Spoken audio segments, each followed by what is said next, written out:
All right, we are now live, but you all know the drill. I'm going to wait a little while for everyone to enter the room because, as always, we're having good attendance. I'm joined today by John Lyndon. Hi, John. And I will introduce you properly in a second once everyone's in. I don't want anyone to miss your introduction. So in the meantime, I'm going to tell everyone to make sure you keep an eye on our website and our emails if you're on our mailing list. If not, then you can sign up via our website. I'll post some links in the chat box. But we've got a really exciting bunch of events coming up, and I will again post the links to them in the chat box during the talk. But we have got our Rule of Law conference in May. John, you said you're going to join us for some of that. Yep. It's a really, really impressive lineup, if I don't say so myself. We're really, really proud of it. And it's a 2-day conference. We are spreading it over 2 afternoons to make it a little bit less hardcore Zoom. We know that a lot of you are experiencing Zoom fatigue by now. So we've got that on the 25th and 26th of May. It's free, it's online, so please do register and join us for that. We also have got a talk by Nadia Fashab on, I'm just checking the date. It's on the 6th of May. And she's the co-founder and the president of Al-Shabaka, which is an amazing Palestinian think tank. And she's going to be talking about moving beyond statehood debates and on how we get there. And then we've just recently secured Eugene Rogan, who's going to be talking. His title is Neither Pro-Zionist nor Pro-Arab, but Pro-Empire, a reassessment of British policy in the Palestine Mandate, and that's on the 3rd of June. So do check those out and register for them. They're all free, they're all online. And right, so I'm going to get started with a little introduction. Many of you are familiar with the work of the Balfour Project. Our aim is peace, justice, and equal rights in Israel and Palestine. And the mission statement is acknowledging Britain's historical and continuing responsibilities throughout popular education and advocacy to uphold equal rights for the Israeli and Palestinian peoples, to persuade the British government to recognize the state of Palestine alongside the state of Israel. And today, as I said, we've got John, who's been sitting there patiently waiting for me to finish rambling. John is the executive director of the Alliance for Middle East Peace, ALLMEP, and which is the largest network of peacebuilding NGOs in Israel and Palestine. He's bringing with him today over a decade of experience leading NGOs concerned with conflict resolution and international development, with a particular focus on the Israeli-Palestinian conflict and the pivotal role society can play in any lasting resolution. So today, you are going to be talking to us on Northern Ireland and Israel and Palestine. So I'm going to hand over to you. I'm going to disappear. Anyone who's got any questions, please do pop them in the chat box. John will not be watching the chat box, but I will be sending him all the comments afterwards. So if you have any comments for him, if you have any questions we don't get around to, he will see them afterwards. But post any questions in there, and I will pop back after John's presentation to ask you some of those questions. So over to you, John.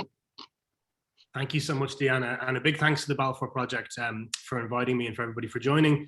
And thank you to Sir Vincent, to Matan, and to John as well. I spoke about this topic to a group of the Balfour Project fellows a few months ago, and I just encourage anybody, we're going to talk about civil society for quite a bit of this conversation. If you want to support young civil society leaders, the young student leaders are part of that group.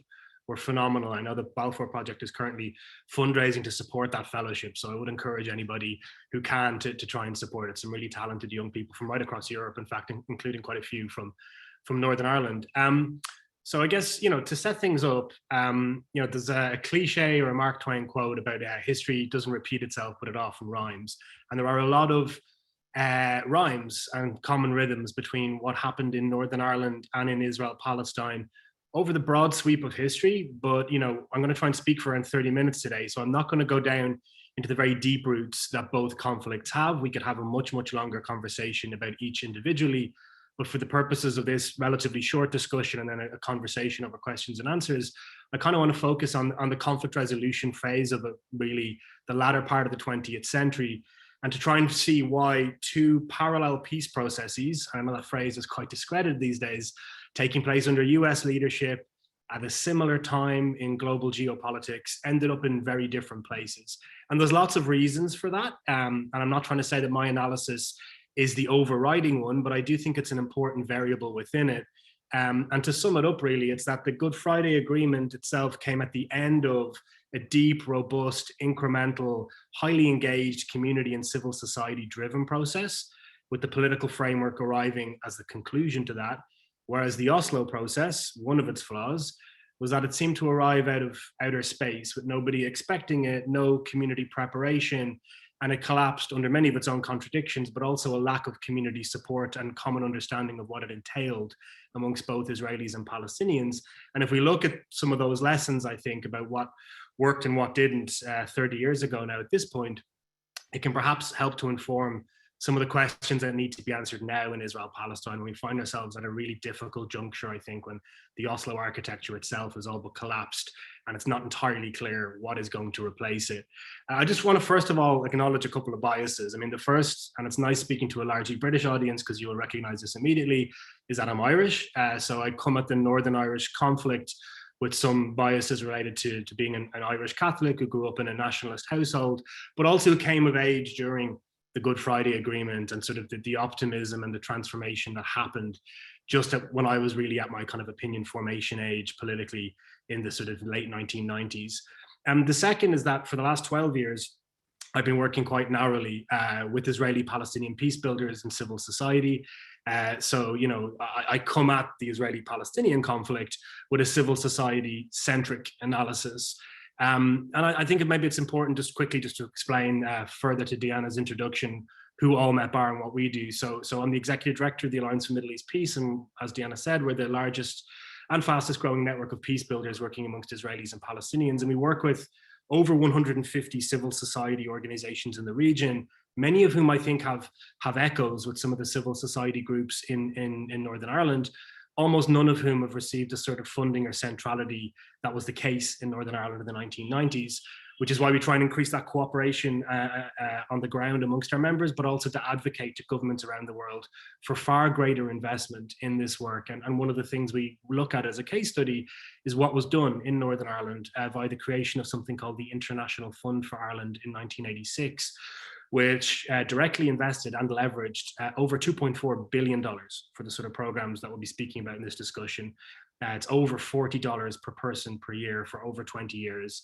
In Israel-Palestine, it's around $2 per person per year. And it was only really started spending at that level after the assassination of Yitzhak Rabin, and arguably after the peace process we'll be discussing was all but dead.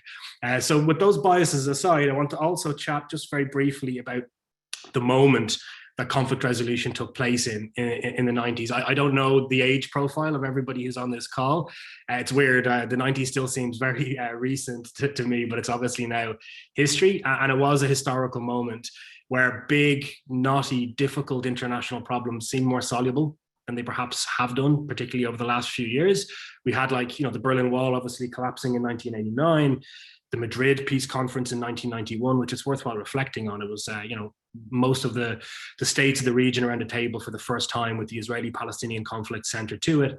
The election of Yitzhak Rabin and the Labour Party and the most left-wing government in Israel's history in 1992, the Oslo Agreement in 1993, the end of apartheid in 1994, the election of Labour after a long period of Tory rule in 1997, and then of course the Good Friday Agreement in 1998. So it did seem that there was lots of bad things in the 90s too, but it did seem an era when these sort of irresolvable conflicts could be grappled with, could be resolved, and also when civil society and activism could play a central role.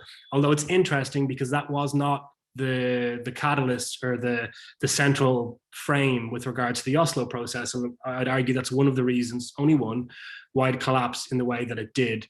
It's also worthwhile reflecting on the troubles, on the Northern Irish conflict on its own for 1 second before we look at it comparatively, because again, for younger people and even for everybody else, when it begins to disappear into history, it's easy to forget just how violent and deeply embedded the troubles were. I mean, nowadays it's a news feature, obviously, because of what happened with the DUP yesterday and the tensions the Good Friday Agreement has been under, particularly since Brexit. But whatever the imperfect reality you have now, it pales in comparison to how the Troubles were for most of the latter part of the 20th century. It was one of the most violent sectarian conflicts on earth. Over the course of the Troubles, which, you know, we're talking about sort of the late 1960s through to the end of the 1990s, you had over 36,000 shootings, 16,000 bombings, 30,000 political prisoners, and around 4,000 fatalities. And this is a very, very small population. So if you extrapolate that out, I mean, for example, it's about 2% of the population who were killed or maimed over those decades. So in a UK context, that would be the same as 100,000 casualties. In the US, it would be 500,000. So this is an intensely violent, deeply embedded conflict.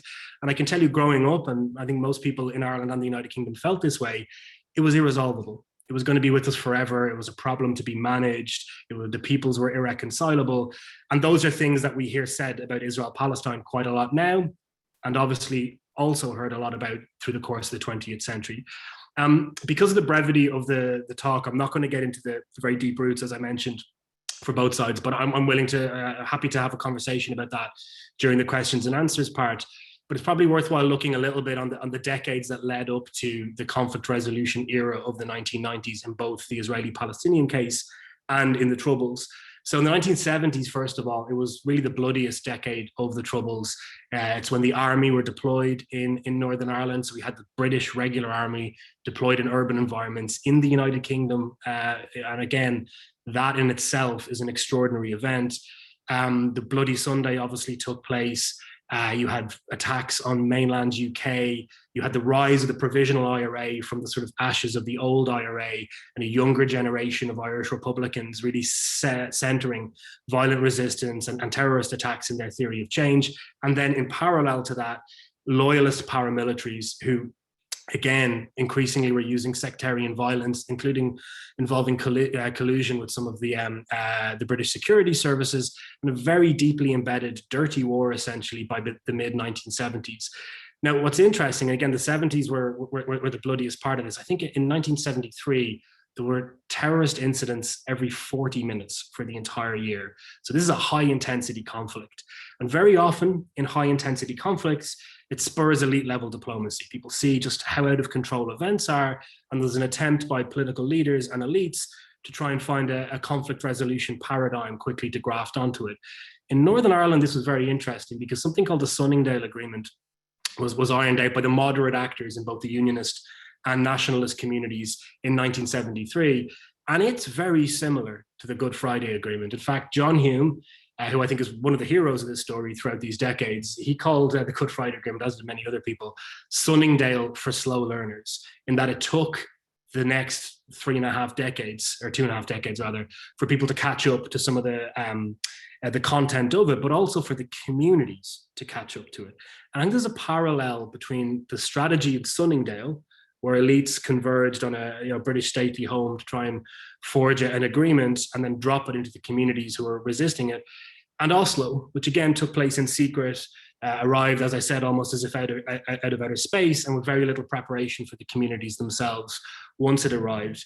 And of course, Sunningdale unraveled fairly quickly. The sort of more extreme actors on both sides of the sectarian divide worked to undermine it using both violence and political mechanisms. We did see civil society organizations beginning to mushroom in the 70s around the Sunningdale period. I mean, one important one was run by Betty Williams and Mairead Corrigan, the Peace People it was called. It won the Nobel Peace Prize, but it collapsed because it was essentially almost out on its own, where there was a high penalty to cross-community activism, and violence was deployed against the largely female leadership as well, and intimidation.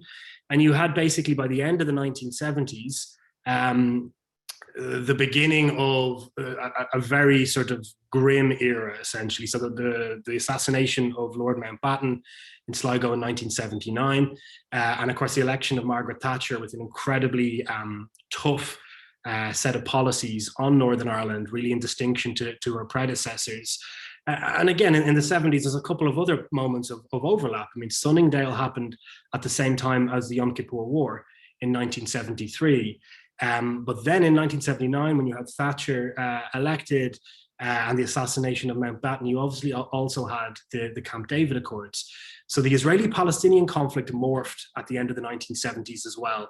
The interstate nature of it, from the foundation of the State of Israel in 1948, really changed. Even though it was only Egypt making peace at that point with Israel, Egypt had the largest army, the largest population in the region, and it's suddenly been taken out of the geopolitical balance, essentially, as a belligerent nation, changed the nature of the conflict.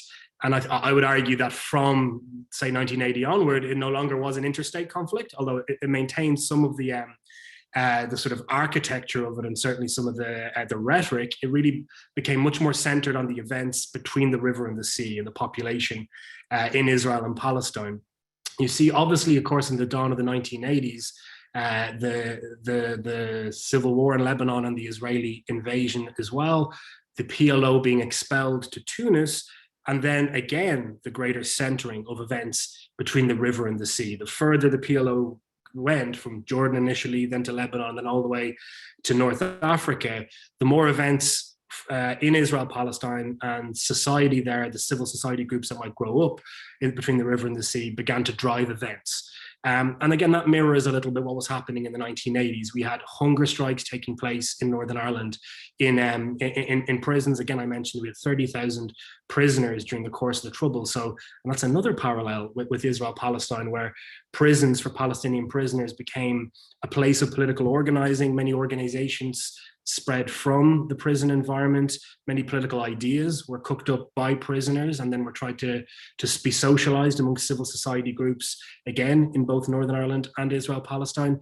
But I think it's fair to say that for the bulk of the 1980s, in both Northern Ireland and in Israel-Palestine, there was a lot of stasis in the conflict. It was grim, there was relatively regular violence, but then there was some disruptive events toward the end of the decade and the beginning of, we'll call it the long 1990s, I guess. And on the Israeli-Palestinian side, it's fascinating to watch these different dynamics take place at the same time.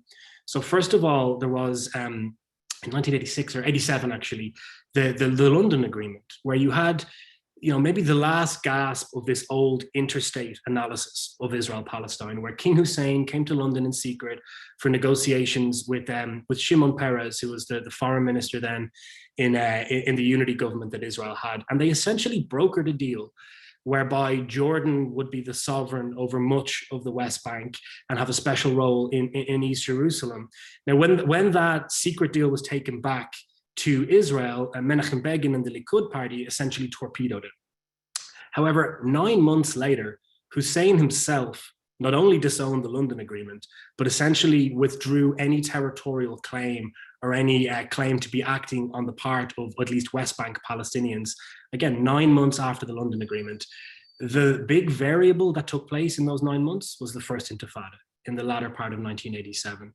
Again, initially a very civil society and civically driven organic uprising of Palestinians, initially in Gaza, and then spreading to the West Bank and to East Jerusalem, taking the PLO by surprise in Tunis and much of the rest of the world as well, and resulting in a change in the Israeli response, again, of focusing on what was taking place inside the occupied territories themselves rather than around the wider region. And I think it managed to create some of the dynamics which led later to Madrid and to Oslo, when the dynamics that took place on the streets of the West Bank and Gaza were taken up or arguably co-opted by the PLO toward a diplomatic agenda that wasn't necessarily in keeping with the conversation that was taking place amongst trade unions and civil society activists in the West Bank and Gaza. If we look at that same period in the late 1980s in Northern Ireland, you had again John Hume working diligently in the United States to change the conversation around Northern Ireland. And it's interesting, diaspora groups in both conflicts played an incredibly important role in framing the political conversation, particularly in North America, and in who they supported and incentivized in both territorial regions, in Israel-Palestine and in Northern Ireland. For Hume, he had noted that the Irish diaspora in the United States, which numbers 40 million people, it's one of the largest ethnic self-identifying groups in North America, they essentially were sometimes incentivizing some of what he saw as the most toxic behavior in Northern Ireland, often raising money for guns and for weapons and to sort of justify or further incentivize violent actions in Northern Ireland. He went and lobbied and advocated with some of the leading lights in the Irish American community at a civic stage and also in Congress. There was 4 members of Congress who were called the Four Horsemen and essentially drove Irish American policy in Capitol Hill. And he made the case, again, both to those civic organizations right across the United States and to those political leaders, that the way in which Irish American solidarity should be expressed needs to be by incentivizing a real peace process, by taking the luxury or the benefit of not being in the conflict as Irish Americans and using that to try and incentivize the better angels of those who are living there themselves. And he made the case for a big disruptive instrument, a fund that could help to support civil society organizations in Northern Ireland to try and prevent the collapse that we saw of Mairead Corrigan and Betty Williams' group in the 70s, the Peace People, by creating a larger infrastructure and network and connecting it both to the US, the Irish diaspora in the United States, but also directly to US capital support. So as the Anglo-Irish Agreement was coming together, which was very, very much an interim agreement between Ireland and the United Kingdom, John Hume was getting Ronald Reagan to begin to speak out about the conflict. It's also worthwhile noting that Carter was the first president really to address the troubles in Northern Ireland because it had been wrapped up in the Cold War great power politics. This is another echo where Israel-Palestine is often used as a vehicle for larger geopolitical conflicts. The same was true in the Cold War era for Northern Ireland, but that began to morph and change towards the late 1980s as the Cold War was coming to a close, now we know retrospectively, and Reagan began to identify a little bit more with the Irish American community, recognizing some of the political upsides, and helped to create the International Fund for Ireland. Interestingly, President Biden, who was a member of the Senate at the time, a member of the Senate Foreign Relations Committee, is one of the few politicians still around who helped to bring the International Fund for Ireland into being. As I mentioned, it created, and leveraged over $2.4 billion of investment in those sort of programs over the next 25 years or so. And what's interesting then is as we move into the 1990s, if you would ask somebody in 1991, let's say, as the Madrid conference came together, which of these two conflicts is likely to be resolved, I'd argue most people would have said Israel-Palestine, even if they didn't think it was likely. They probably thought it was more likely than Northern Ireland was. As we had Madrid taking place, at pretty much the same time, there was mortar attacks on 10 Downing Street by the IRA. In the late 1980s, we had the Brighton bombing, the attack on the Tory party conference in, the early 1980s, 1984. And actually, just as a quick aside, as how civil society often works in strange ways, one of the people who lost their lives tragically in that attack was a Tory MP named Anthony Berry. His daughter, Jo Berry, set up a civil society conflict resolution group, which has done some work in Israel-Palestine as well, with Pat McGee, who was the IRA member who had planted the bomb in the Brighton Hotel. And this shows you then how the power of trauma, loss, and also former competence can be fused together in advocacy and political action in order to try and end the conflict. And that also has some echoes in some of the organizations and groups that are active in Israel-Palestine. But coming back to the early 1990s, as I mentioned earlier, we had the Madrid conference in 91 and the real pressure that was put on Israel by the Bush administration, the first Bush administration, to participate. And that was important. Again, the US used pressure and leverage on a close ally like Israel to participate in this conference.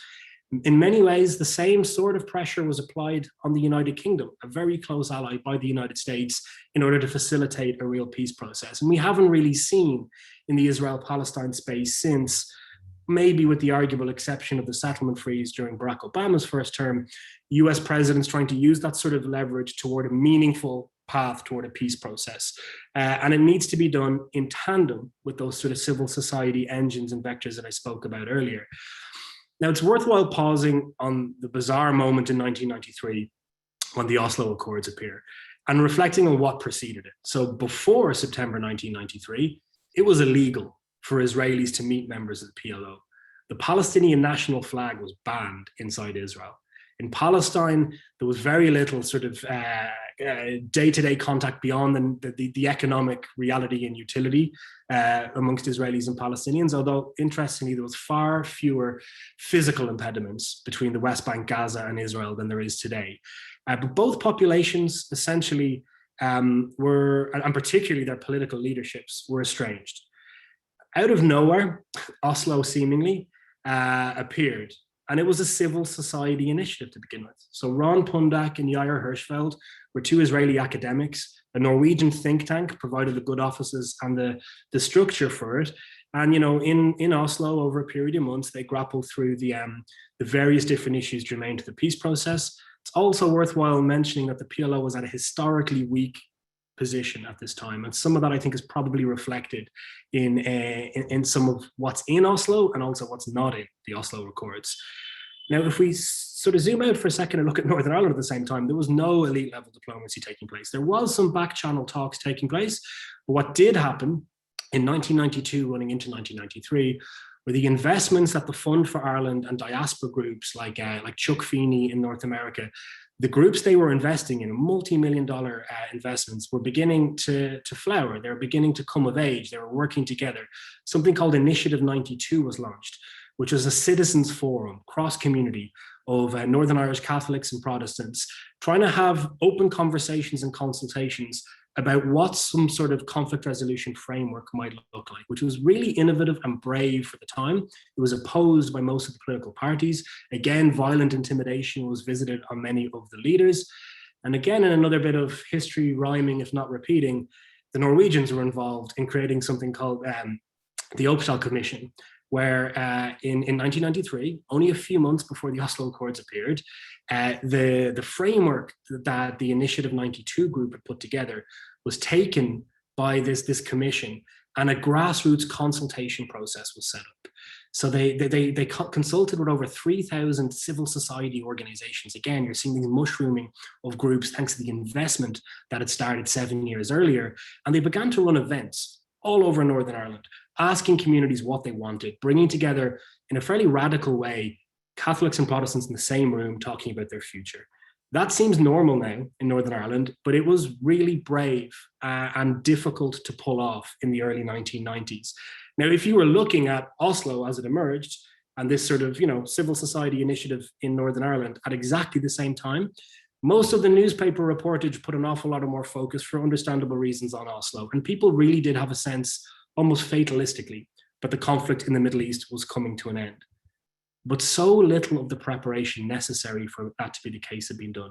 Suddenly the PLO, who Israelis had been conditioned to believe were the devil incarnate over the previous decades due to waves of terror attacks and Yasser Arafat being seen essentially as Israel's #1 enemy, they were being asked to entrust their security to the PLO. That's a huge leap to suddenly have in the space of days, never mind months or years.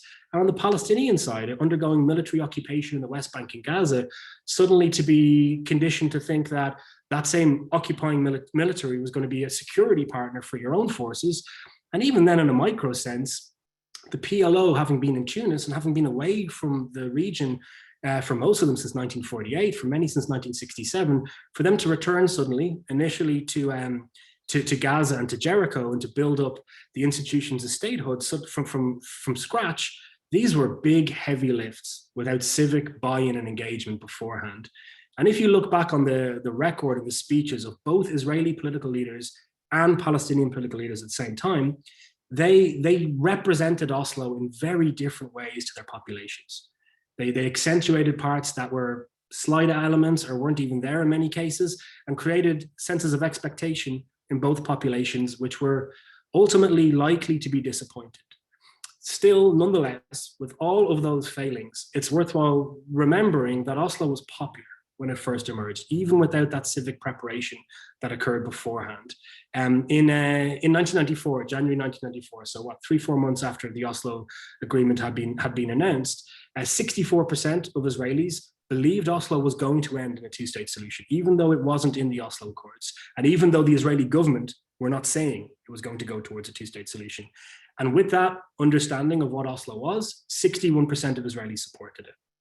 Yet 1 month later, in February 1994, Baruch Goldstein entered the Cave of the Patriarchs in Hebron and killed 29 people, injuring, I think, over 120 people. One of the most horrific attacks in the course of the violence, particularly in the latter decades of the Israeli-Palestinian conflict. Now, before that attack, there had been 2 suicide bombings that Hamas had launched inside Israel proper. There was now 6 over the course of the next 11 months. It was a huge wave of violence within a year of the Oslo Accords being agreed. And very quickly, that level of support, just dealing on the Israeli side, first of all, began to dissipate. So I think by January of 1995, so 1 year after the poll that I quoted earlier, support for a 2-state solution had dropped to 35%. It had nearly halved in the space of a year. It shows you how shallow that support had been and how easily overturned it could be by violence. Similarly, on the Palestinian side, the lofty promises of what Oslo was going to entail were not materializing. Settlement growth was continuing. The violence of the Tomb of the Patriarchs did not result in settlers being evacuated from Hebron, as many people had urged Yitzhak Rabin to do in the immediate aftermath. And the growth of Hamas and political Islam at the same time, standing against the Oslo Accords, making the case that the Palestinians had been tricked or been fooled, began to gather pace. And it's also worthwhile pausing here for a second and looking at these opposite theories of change. So on the elite side, it was all cooked up in elite conferences, policy papers put together with very little civic buy-in. On the grassroots side, like when you look at in Israel-Palestine, who was taking that more civil society, incremental, community-driven approach? It was Hamas on one side. It's widely known, their sort of network of clinics and hospitals and schools rooted into communities was contrasted to a PLO that was often dismissed as being very aloof and very elite. And on the Israeli side, it was a settler movement who, were desperately unpopular for a period in the 1990s, yet were working diligently every day to create local institutions, to be able to create facts on the ground, that cliche again, and build an inevitability that Oslo was going to collapse, when the elite consensus at the time was that a 2-state solution was inevitable. Yet they worked incrementally in a real way, whilst elites were doing something that was very, very much removed from where ordinary populations were. And then in that second half of the 1990s into the early part of the last decade, we obviously saw the complete collapse of the architecture of the Oslo Accord.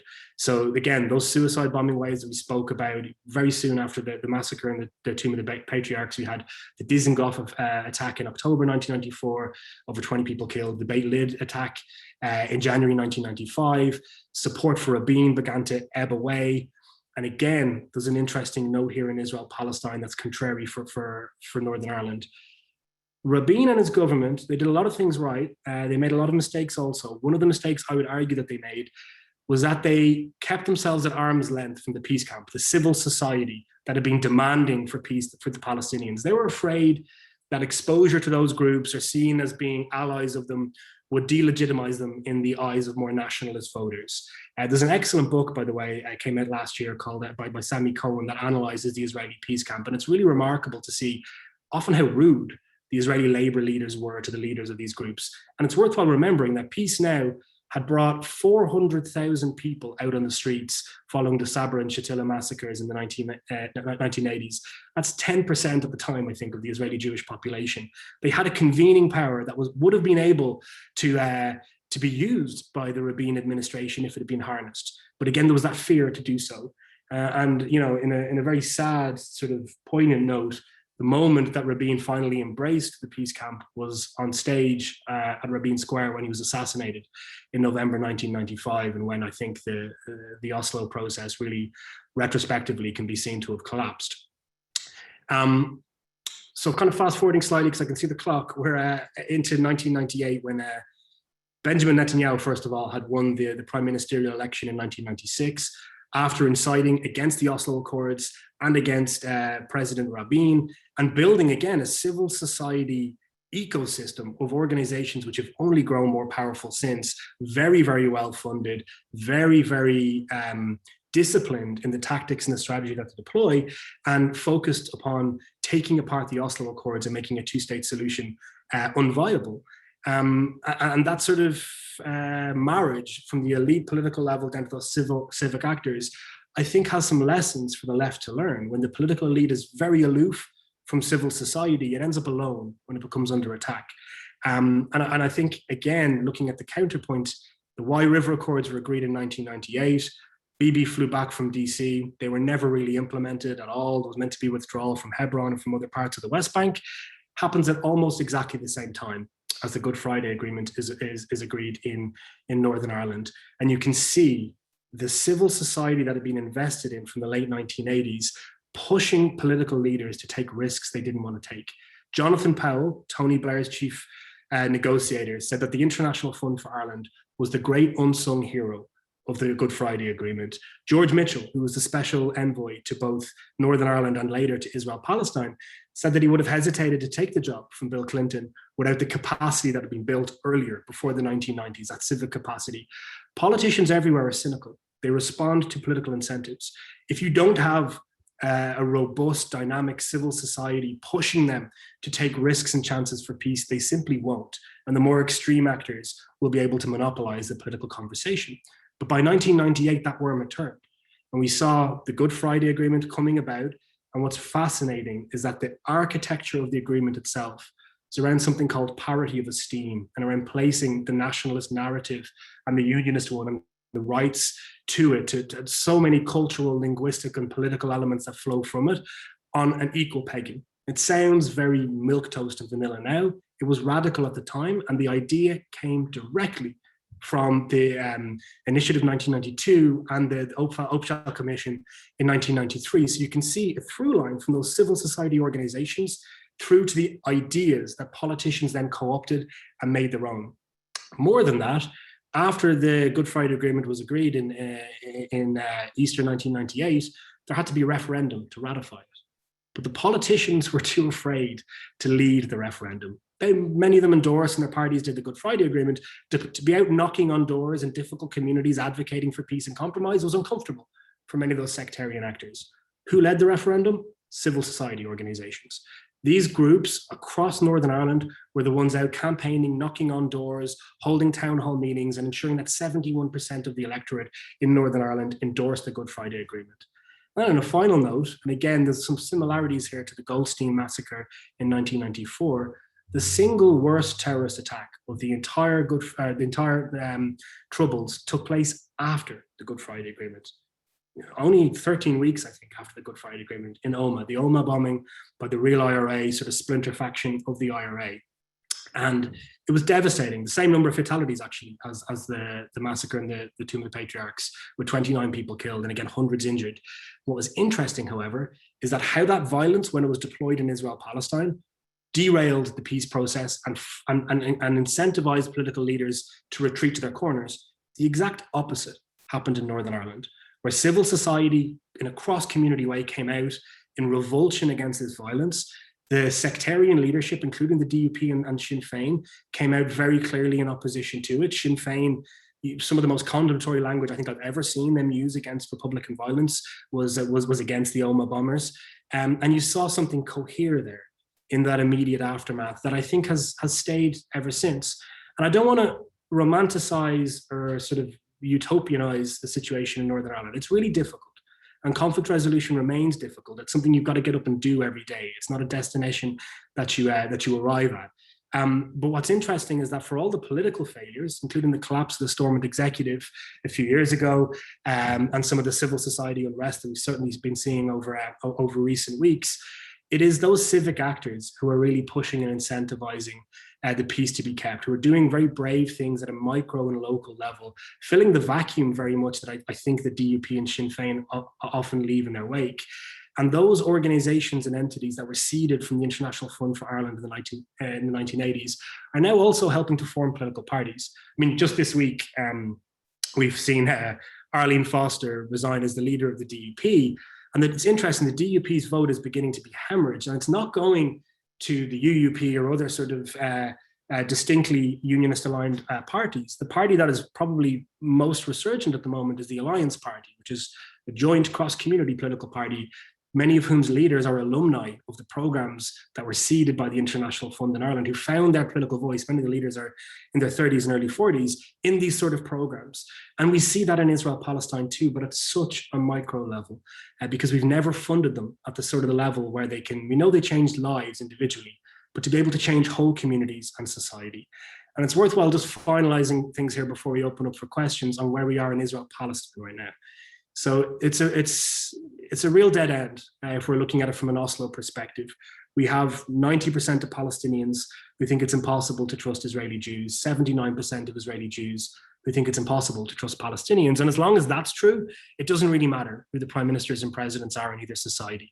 And under the surface, the youth attitudes are causing the greatest crisis. And we saw this very viscerally last week in the racist violence in Jerusalem with sort of Kahanists and the Jewish far right marching through the old city, chanting death to Arabs, or the TikTok attacks taking place amongst Palestinian and Arab, again, very, very young people against visibly religious Israeli Jews. We are seeing a generation of Israelis and Palestinians who don't remember those, in retrospect, quote unquote, good days in the 1990s. They only remember the regime of separation that's come about since the second Intifada, the repeated incidents of war with Gaza. I mean, just imagine the average age in Gaza is 16. So for the average Gazan, all they know is living behind a wall and having wars every few years, never having met an Israeli to talk about how they might have a more just or inclusive future. And the same is also true for many Israeli Jews. Again, and the average age in Israel is 29, but most Israelis have never had a conversation with a Palestinian about how they might share the land together in a just and equitable way. And these sort of programs and initiatives, they don't end the conflict on their own. They cannot achieve peace, but they can create at scale those sort of inclusive conversations. And I think, and I'll finalize on this point, you know, for somebody, I ran an organization for a long time that campaigned for a two-state solution. I think everybody looking around now needs to be honest and say that partition looks less likely every day. And for some that's tragic, and for others it's a good thing, but it looks less viable because of the spread of settlements, because of the lack of support, particularly amongst young people for that destination. And it looks increasingly likely that whatever political framework Israelis and Palestinians have, be it two states, a confederation, or a single state, it's going to be not separation, but proximity. Israelis and Palestinians, Jews and Arabs are going to have to find a way to live together in a very similar way to Northern Irish Protestants and Catholics have to learn the daily behavior of tolerance and being able to compromise over symbols and political norms in order to make their reality manageable and just. And I think these programs in civil society in general terms can help to create the foundations and the architecture for that to happen, but they can also create the leaders themselves. We're only socializing leaders now in both societies who know nothing of each other, nothing. They speak in cliches. You listen to a speech in the Knesset about Palestinians, and it's really clear very often that the people giving the speech have never sat down and had a conversation with Palestinians. And the same is often true for some of the speeches that you'll hear from politicians in the West Bank and Gaza. We have generation now who have grown up in this regime of separation, and it's been at the behest or the allowance of the international community. Now, the United States had the foresight to be able to act in a much more judicious and long-sighted way in Northern Ireland and create those investments that could bear fruit and be able to create the foundations for peace. It's important now, and I really wish it had happened 30 years ago, so we're enjoying those fruits, to do the same in Israel-Palestine, to give that younger generation, number one, the tools to resist the dehumanization, the racism and the extremism that's growing, but number two, to create those institutions that can answer the questions that the previous generation have so failed to do. And I think it's the least the international community owes to Israelis and Palestinians after the lofty promises of the 1990s and beyond. And that's why we at ALLMEP are very, very proud to have helped to advocate for an international fund for Israeli-Palestinian peace, again, inspired by that international fund for Ireland, and to have seen legislation enacted in the US Congress at the end of last year promising $250 million towards these sort of programs. We're now working with the governments of the United Kingdom, the European Union, and further afield to create a genuinely multinational framework, pooling not just resources, but also legitimacy. Because the truth is the United States is not seen as a legitimate actor by very many Palestinians after recent years. But I speak as a European, the same is true for the European Union, for many for many Israeli Jews. So the only way the two main funders in this space can work cohesively on both sides of the Green Line is by pooling those resources and allowing and unlocking incredibly ambitious multi-million-dollar projects that can allow participation in these programs and the creation of these institutions to be a rite of passage for Israelis and Palestinians, rather than a very rare privilege. Again, on its own, it will not create the conflict, or end the conflict rather, but it can create a petri dish and the foundations that can allow that next generation to begin to figure out answers to those questions.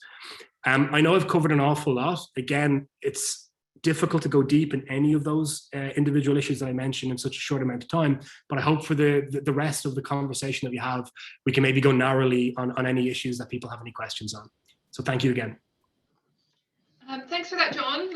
That was really, really interesting. Some really interesting points up there. And as you say, we're going to take some questions now.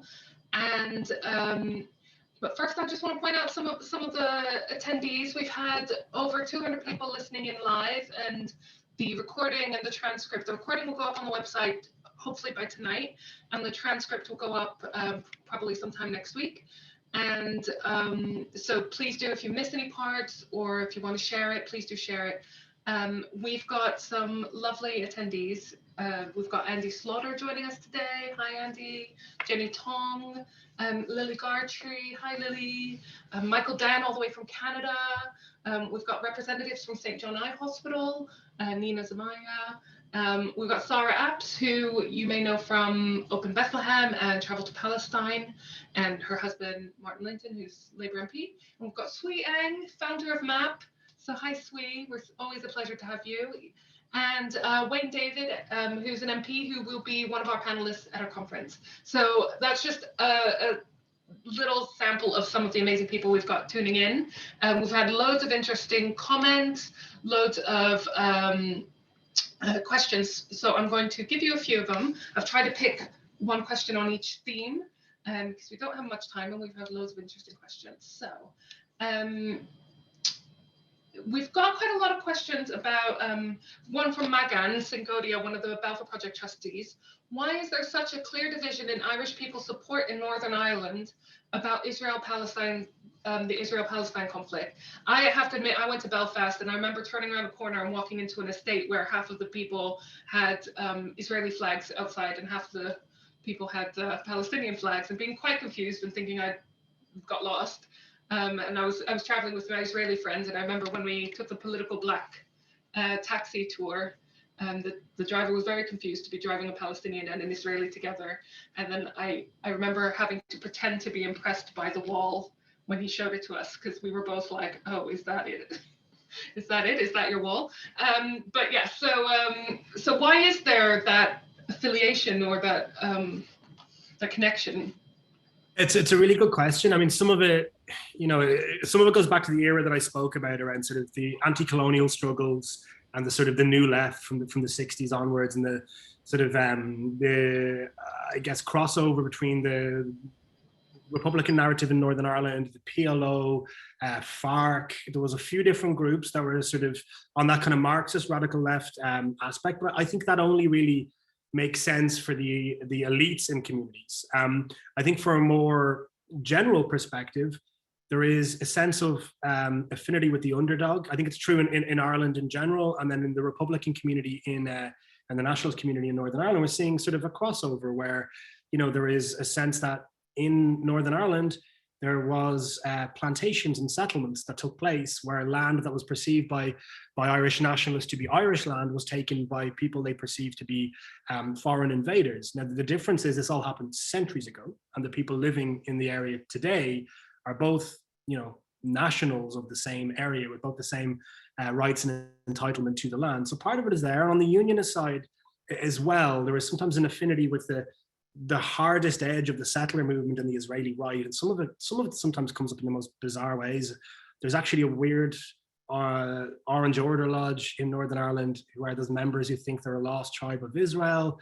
I've heard some of them speak Hebrew in really bad Northern Irish accent, and it's sometimes adopting the close of another conflict when your own sort of is moving towards resolution, and it can sometimes be that your identity is sort of dependent upon the need for conflict. Now, in saying that, I don't want to be judgmental on both sides because there are lots of reasons for affinity.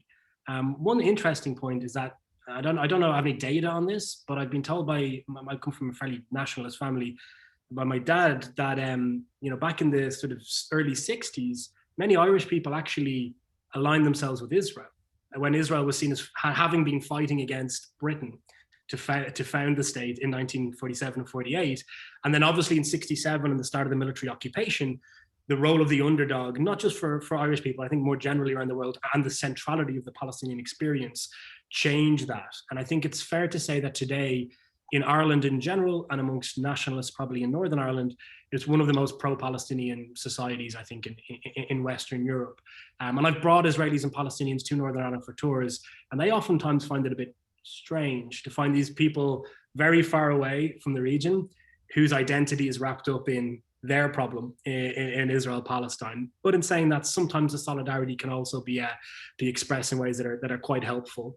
And there have been incidences of Sinn Féin politicians that I'm aware of playing quite an important role on some internal Palestinian issues around division between Hamas and Fatah, and being seen as sort of a trusted intermediary for some of the diplomatic initiatives that the Palestinians have tried to put together in the last 2 decades. Thanks. We've got a couple of questions and comments. One from Ian Chalmers. I think Tony Greenstein touched on this. Comments about ALLMEP's response to the recent reports by B'Tselem and Human Rights Watch, publicly, calling out Israel on its apartheid policies. So, have you, as ALLMEP, responded to this, or you got any comments on it for us now? No, I mean, ALLMEP, we don't tend to respond to those sort of things. We're a network, first of all, of over 150 NGOs. We try and reflect our sort of network's interest, views, and consensus where it agrees. I mean, the exception to that would be the annexation crisis of last year and the Trump initiative, which we took quite a strong stand against because it's obviously contrary to so many of, contrary to what our members stand for, which is Israeli-Palestinian equality and joint political activism. And those initiatives went over the heads of Palestinians and didn't involve Palestinian agency at all. When it comes to calling the balls and strikes of different human rights reports and things, it's simply not our role. What I would say is that labeling what is there is important, and I don't want to take away from that in any way, but also a strategy to get out of it is also incredibly important. And there's none of these strategies should be seen as exclusive of others. So the one around accountability and the pursuing of rights and international forums is very, very important. And I would say that it shouldn't be seen as in a tension or conflict with the grassroots organizations on the ground who are trying to organize Israelis and Palestinians. In my own perspective, I've seen the international community let down Palestinians and Israeli-Palestinian peacemaking so often that I would try and make sure that no strategy is purely international and that you have a part of it that's wrapped up in activism and political action on the ground. And the other thing for the Human Rights Watch report I want to say is that Omar Shakir, the author of it, has been accused of some pretty awful stuff in the last 24 hours that I've seen. And I just want to say that, like, this is a side tangent, one of our members was imprisoned last year in Gaza, Rami Aman, for having a Zoom conversation with Israelis. Omar and Human Rights Watch, more than any other organization, were campaigning for his release. We're doing incredible stuff behind the scenes to make it happen. And I think the way in which he applied the same norms that maybe have upset a lot of people around that report, and again, I don't want to get into the terminology on it, but just it's obviously very difficult for a lot of people to hear. I'd like people to remember that when there was an issue where a Palestinian was imprisoned in Gaza for activism with Israelis, which is controversial amongst many Palestinians and Palestinian solidarity activists, Omar applied the exact same moral prism to that problem as he would have if it was Israel infringing the rights of a Palestinian activist. I think that's important to say. Thanks for that answer. You said I could ask you tough questions, so I'm going to. We've got a question from Ben White. So the fact that the International Fund has attracted support across the political aisle is often presented as one of the main achievements. However, the fund's support include groups like AIPAC and Conservative Friends of Israel, who regularly denigrate Palestinians and their rights, and who actively work to thwart accountability for war crimes. What is it about the fund, do you think, that attracts those group supports? And what would an organization have to do to have its support declined or disowned? Well, we've never declined any organization support for the International Fund. And it's fair to say that it has support on the sort of pro-Israeli right, but it also has to be said that it has support on the pro-Palestinian left as well. It's very unusual in that sense, both within Congress and amongst supporting organizations. So for every AIPAC endorsement, there was also J Street that have endorsed it. You know, we have Churches for Middle East Peace who have endorsed it as well. The New Israel Fund have endorsed it. One of the problems is we've had fewer Palestinian organizations than I would like endorse it. And part of the tension here is with BDS, obviously, where we're bringing together Israelis and Palestinians. We think it's incredibly important to do that. And that sometimes gets wrapped up in a conversation around boycott. So if there is a little bit of a discrepancy there in that sense, but as legislation in the United States goes, I have never seen a broader tent of organizations endorsing a piece of legislation that has passed, ever. And I think to answer the second part of Ben's question, it's probably because a lot of people can disagree on final status, and I'm talking about particularly in the American context here, and on various different elements of an analysis of the Israeli-Palestinian conflict. But when you see the attitudes that young people are coming up with, when you see events in Jerusalem last week, for example, it's pretty hard for people to say that's a good thing. And we have these programs that are demonstrated in study after study to be effective in countering those attitudes and disrupting them and creating a very different environment for young Israelis and Palestinians. So it creates essentially a point of commonality between actors who wouldn't ordinarily co-sign the same legislation. And I think that is true in the UK and in Europe as well. What I would also say is, of all the organizations endorsing it, it's nobody's top priority. And that's important to say. So it's a very wide concert of people who endorse it, but ALLMEP are the organization who are pressing it every day. And I think that's part of the problem also, that lots of other initiatives and ideas, they capture an awful lot of energy from organizations and from activists. And it's important to try and find these things that some people can agree upon that politically are viable, that can produce funding, and that can also allow some of the other activities and organizations to prosper as well. And I think it's important to not see something like this to be in competition or in tension with other priorities from organizations on the left or on the right. I've got one from Veronica Plowden now. Do you think one of the reasons for the difference in outcome was the US started in Northern Ireland basically understanding and supporting the less powerful party, i.e. the nationalists, while in Israel and Palestine, they were and are heavily biased towards the occupiers, Israel? So I think the US's position as a mediator in Northern Ireland was far better than it was in Israel-Palestine. Part of that is, again, you know, Khaled Elgandi, by the way, he wrote an excellent book a couple of years ago about an analysis of US policy on Israel-Palestine. And again, in conflict resolution theory, the role of the mediator is to try and strengthen the hand of the weaker party in order to create something closer to parity in negotiations, because just in a cold scientific perspective, it's more likely to result in agreement. And the United States, I think it's not a controversial thing to say that it has never really performed that role in the Israeli-Palestinian sphere. And it's one of the big differences, I have to say, in how they intervened in Northern Ireland versus Israel-Palestine. And I'd also make a point that some of this is around diaspora activism as well, which is changing, right? So remember what I said about what John Hume led in the 1980s in Ireland, where how you self-identified as an Irish American changed from being supporting weapons to being supporting peace groups. I think you're seeing within the Jewish American diaspora maybe a change in how pro-Israeli activism or how your Jewish identity relates to things that you are prioritizing politically. That is in transition and changing as well. And it's worthwhile noting, I should have mentioned it earlier, in the mid-1990s, when Rabin and Yossi Beilin were in power, AIPAC were pushing for the Jerusalem, I forget the name of the law, but a law that recognized Jerusalem as the capital of Israel, which is what the Trump administration used a few years ago to ratify it. And Beilin and Rabin asked AIPAC not to endorse it, yet AIPAC did it. So there's sometimes diaspora communities can actually be so far out away from what the governments they're supposed to be in solidarity with are pushing for. And I hope some of that can be rebalanced. It's a continuum, right? It's constantly changing, and what people are doing, what they're asking their politicians to do on a daily basis, that really, really matters. And I think the lesson in Northern Ireland is that whilst the United States intervened in a more sort of even-handed way, it wouldn't have intervened at all if not for Irish Americans demanding it.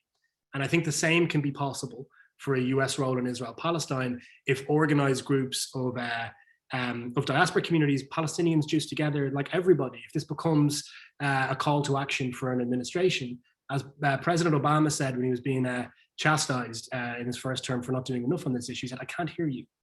Basically, I'm not getting letters from you. I'm not getting phone calls from you. You're not pushing me to do this. But there's other people who are pushing me to take different action on these issues. And I think smart advocacy towards now, with the Biden administration being in place, can move to a more sort of involved and activist position from the United States over the next 3.5 years. Thanks for that. I'm going to take the last question now because we are almost at time, but I have said that I will be passing on the chat box to John so that he will be able to read everyone's comments and so forth.